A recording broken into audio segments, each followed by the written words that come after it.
Hola, bon dia. Em dic Peter Matiasic i sóc el president del Foro Europeu de la Joventut. Bueno, m'haria molta il·lusió d'estar ahir present personalment i parlar amb vosaltres en persona, però com veieu estic a casa meva i no puc assistir ahir avui. I bueno, voldria parlar una mica sobre el Foro Europeu de la Joventut, els temes que fem nosaltres de moment i una mica tocar els tòpics claus que també vosaltres esteu parlant avui en vostra Assemblea General Ordinària sobre els Consells de Joventut com enfortament de la democràcia.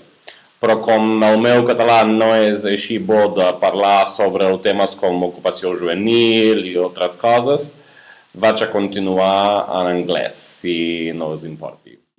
But I hope that with this short video message, I can transfer some of the work that we are doing at the European level on the most important topics of today. And given that what you're living in Catalonia today, you can all agree with me that youth employment topics are the most important ones. As Youth Forum, a platform of youth organizations in Europe, bringing together national youth councils such as your own and international youth organizations, we are not only concerned about youth unemployment as such here and now. We are concerned about the rights of young people. We are concerned about empowering young people. We want to give them a say in everyday life.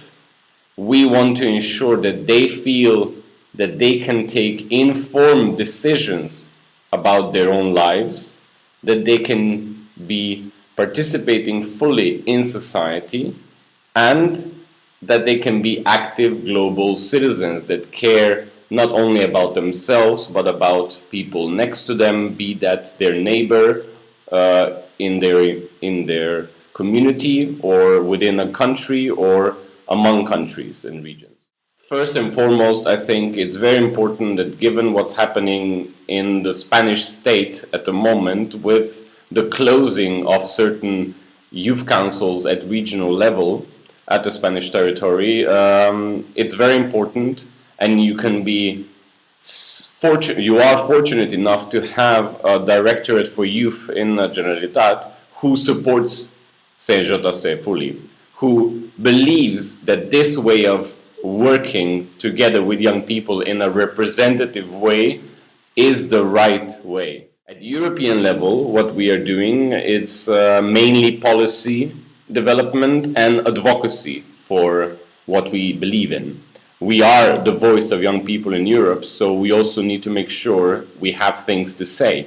And what we have been saying on youth employment issues since 2008 has been four main topics.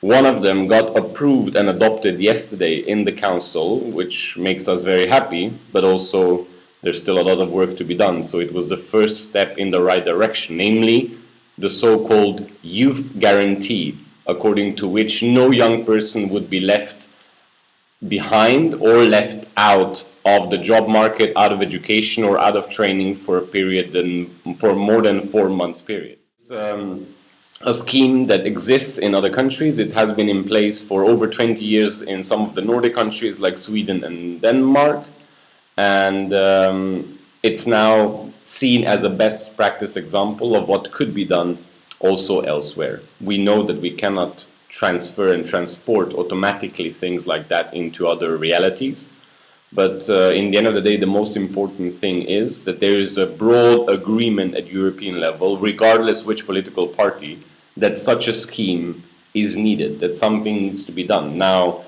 if there will be proper funding for it, if there will be real commitment and real obligation for the member states to implement it is another matter, but we are doing something important here and that we can be proud of. Of course, the second part of the youth employment topics for us is the internships as transition between education and labor market, as a potential first job experience, as something that can be a positive tool and experience if, but only if, it is done in a proper way, which means that it's remunerated, that it's meaningful, that you feel protected and respected, and not the usual internships that we know of where you get exploited, abused, it's in a precarious situation, and that's not the kind of thing we want. So we have developed something called the European Charter on Quality Internships and Apprenticeships, and this is something that the European Commission has also picked up and mentioned in its youth employment package in December.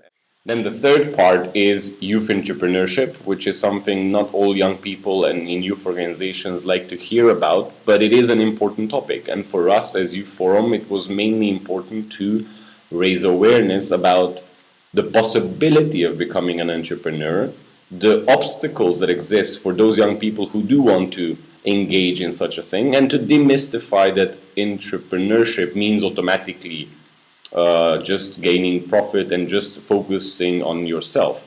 We, as youth organizations, are basically laboratories for creative and innovative ideas, and some of our young people can transfer that energy and channel it into something entrepreneurial, something of a social entrepreneurship. There are cooperatives out there that are worth exploring as an option of young people themselves ensuring that they can create jobs as well. Fourth element of our advocacy has always been to demonstrate and raise awareness about the importance of career guidance. That means that when you are in your elementary school, before you decide where you're going to go for your secondary school, to be informed and to be shown examples of career planning. And even though we have the internet access today with all the information out there, you need some guidance. You need colleagues who are peers of yours, so young people showing other young people of what could be done. We hopefully, with those kind of foreign policy measures that we are promoting, the youth employment situation in Europe could be tackled. Of course, there's no magic wand, there's no one solution, and as long as there's no growth, there will be no jobs, and we will be in the situation in which we are. But we have to keep on working, thinking, creating opportunities, and not despairing. And hopefully then we, with our work, will be rectified and show that young people have ideas themselves and they want to have concrete policies that cater for their needs as long as they are involved in developing those policies. And this brings me to my last point in terms of youth participation. Now, there are different ways of youth participation, but one important one is political participation. And for that to happen, we also need to enlarge the scope of debate and the voters. And that's why we aim for Vote at 16.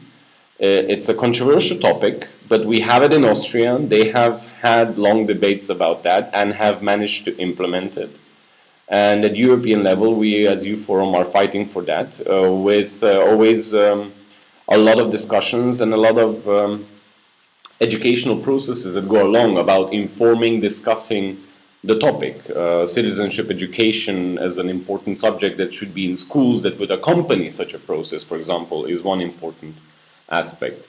And I hope that you will discuss further these topics as well. Why would it be important that a young Catalan at 16 can have a say through a ballot box? So with this, I hope I gave you a little bit of an overview of what we are doing. If you're interested in some of our work, feel free to get in touch with us. Victor, Sergi, and all the others, the great team that you have in CNJC, they can put you in touch with us or answer directly about the things that we do at European level. And also, we will be coming to Barcelona in 2 weeks' time. I'm very happy about that.